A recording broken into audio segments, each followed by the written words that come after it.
मैं BDS हूँ, दंत चिकित्सक। हमारा बेसिक जो मेरी सोच है और जो मेरा काम करने का पहला उसूल बना था वो ये था कि किसी के पास पैसा नहीं है तो उसको चिकित्सा का अधिकार है।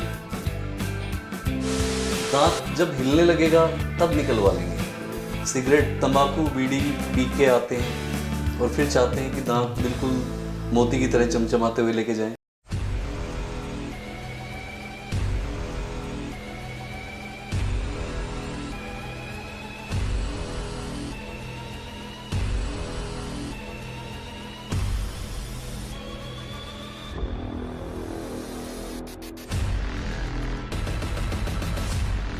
Fit India campaign powered by Pep juice, यानी पेप जूस ऐसा जो बढ़ाए हमारा स्टैमिना, करे हार्मोन्स को बैलेंस और दे इंस्टेंट एनर्जी। और ये आपको मिलेगा आपके अपने जिम में या फिर कॉल करें 8010727232 पर। नमस्कार, वापस हम आपके सामने। जैसा हमारा सेगमेंट चल रहा है फिट इंडिया और sponsored by keeps you healthy, और हमारे को इस सेगमेंट पे जो हेल्प कर रहे हैं वो है पेप juice, immuno plus and herbal toothpaste. Immuno plus juice एक स्टैमिना बूस्टर है जो आपकी इम्यूनिटी पे काम करता है और आपके सेहत का ध्यान रखता है। आज हमारे सामने डॉक्टर पंकज भारद्वाज जी हैं, जिन्होंने अपनी प्रैक्टिस सफदरजंग हॉस्पिटल से की। इन्होंने पंख एनजीओ में भी काम किया और इसके साथ साथ तमाम कई सारे सेक्टर हैं जिन्होंने इन्होंने काम किया है।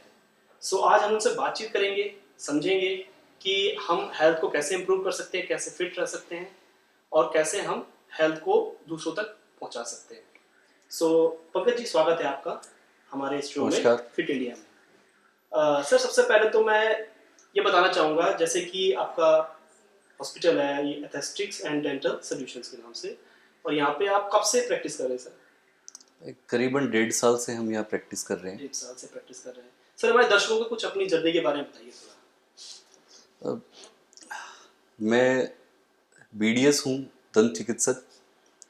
हमने एक शुरू किया था प्रैक्टिस सफदरजंग हॉस्पिटल से। 1 साल उसमें मैंने काम किया। फिर मैंने अपना क्लिनिक सेटअप किया सागरपुर, दिल्ली में एक छोटा सा एरिया है।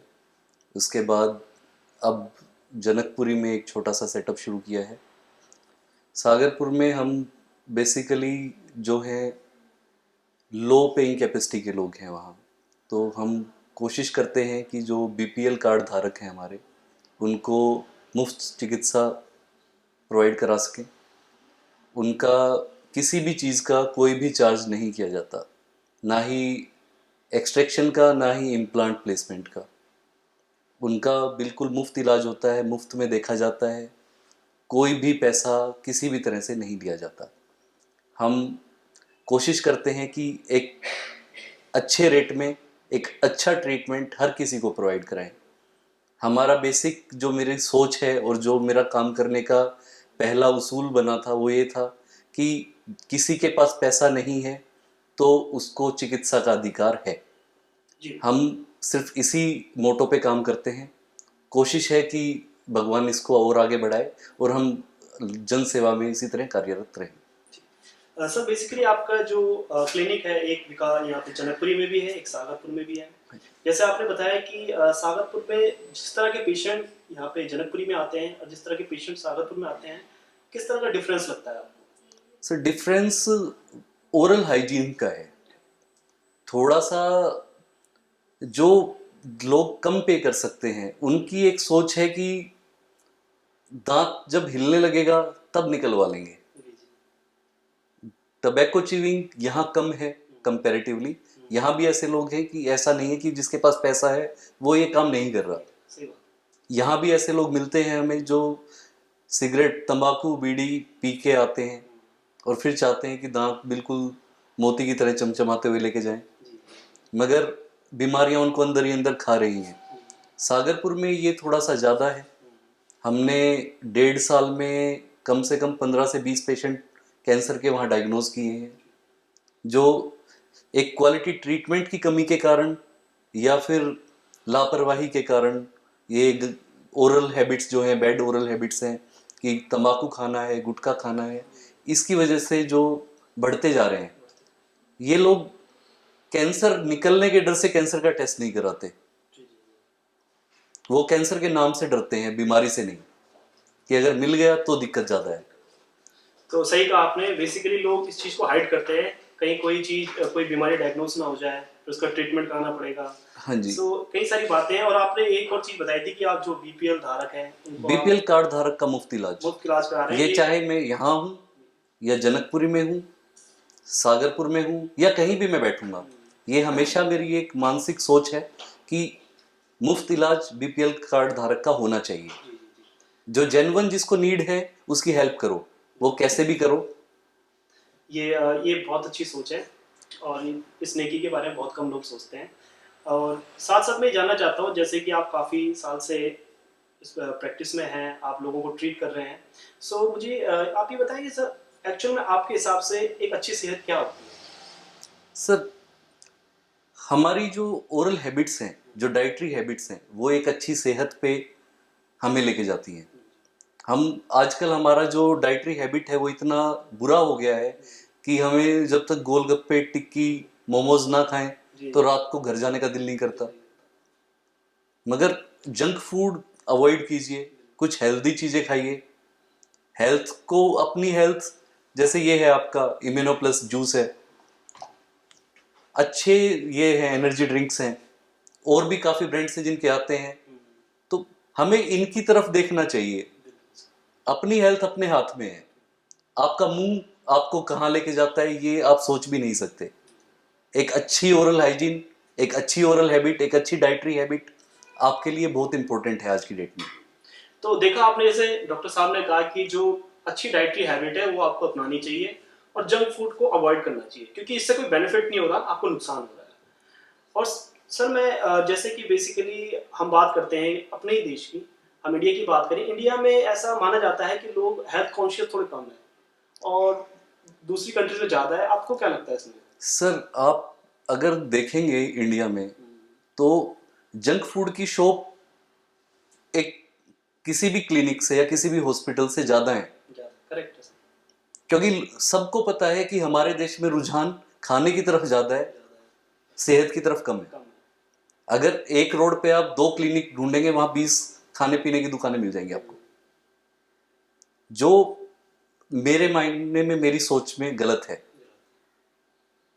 तो ये सही कहा आपने कि यहाँ पर आप क्लिनिक की आपको अगर संख्या देखें, नंबर ऑफ क्लिनिक्स वो कम मिलेगी, लेकिन number of shops of junk food वो आपको ज़्यादा मिलेगी, बहुत ज़्यादा मिलेंगी। तो इससे ये पता लगता है कि हम कहाँ जा रहे हैं, कैसे अपने सेहत को नुकसान पहुँचा रहे हैं। जैसे कि हम आज के अपनी फूडिंग स्टाइल देखें, हमने जैसे देखा कि जंक फूड की तरफ यंगस्टर्स खासकर ज़्यादा है, तो उसके बीच में हम कौन सा सोल्यूशन निकल सकता है कि हम लोगों को हेल्थ अवेयर कर सकें, फिट कर सकें? क्या तरीका हो सकता है? Time to time body detoxification होता रहना चाहिए। थोड़ा सा एक्सरसाइज, थोड़ा सा अपनी आदतों में हमें खुद सुधार, सुबह टाइम से उठें, रात को टाइम से सोएं। सबसे बड़ी बीमारी तो फ़ोन है हमारी जेब में। जी जी बिल्कुल। चलता फिरता टीवी आ गया है, रोज़ एक नई ऐप आ जाती है जिसमें हम अपने आप को एंगेज रखते हैं। खुद की फैमिली पे ध्यान नहीं है हमारा, और हम चाहते हैं कि देश की सारी खबर हमारे पास हो। तो सर बेसिकली आपने बहुत अच्छी हमें सजेशंस दिए हैं। मैं चाहता हूँ हमारे दर्शक भी इन सजेशंस को सुने और समझे और अमल करें इन सजेशंस पे। सो सर मैं ज़्यादा टाइम आपका ना लेकर आपको बस एक आखिरी सवाल लूँगा आपसे कि आप एज अ डॉक्टर जो आप प्रैक्टिस कर रहे हैं, आपने कई सारे पेशेंट्स को ट्रीट किया होगा, सो हमारे दर्शकों को आप क्या संदेश देंगे कि वो कैसे फिट रहें, कैसे अपनी फिटनेस को ठीक कर सकते हैं?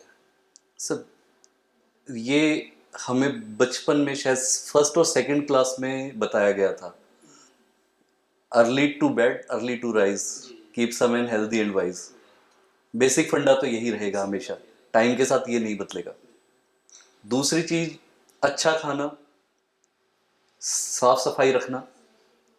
कुत्ता भी अपनी जगह पे बैठता है तो सफाई करके पूंछ से कर बैठता है। वही चीजें हैं कि हमें एक तो साफ सफाई पे हाइजीन मेंटेन करना है, चाहे वो बॉडी के अंदर हो या बाहर हो। शुरुआत आपके मुंह से होती है, कुछ भी खाएंगे मुंह से खाएंगे। सबसे पहले ब्रश आपका मोस्ट इम्पोर्टेंट है।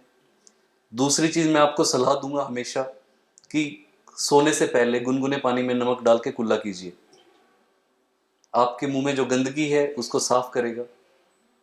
जो आप करेंगे वही आपके बच्चे करेंगे। वो आप ही को देख के फॉलो करते हैं, वो अच्छी आदतें हैं या बुरी आदतें हैं। रात को दारू पी के सोओगे तो कल वो भी देखेगा, रात को ब्रश करके सोओगे वो भी देखेगा। हमारी एक बुरी आदत है जो मैं चाहता हूं पेरेंट्स सुधारें, कि बच्चे को दूध पिला के सुलाते हैं रात को सीधा। बेड पे दूध नहीं दो, अवॉइड करो इस चीज को। बच्चे को दूध पिला के या तो ब्रश कराओ या रिंस कराओ। ये सबसे बुरी आदत है इंडियंस की। हम, छोटा बच्चा है तो दूध में मुंह की बोतल लगाई और उसको सुला दिया। इसी तरह से दांत खराब होते हैं। नर्सिंग बोतल कैरीज मोस्ट कॉमन प्रॉब्लम है। जो 3-4 साल के बच्चे आते हैं उनमें ये सबसे ज्यादा मिलती है। दूसरी है हमारे साथ जो आजकल का हमारा यूथ जो है, इसको सिगरेट के धुएं में मजा आता है।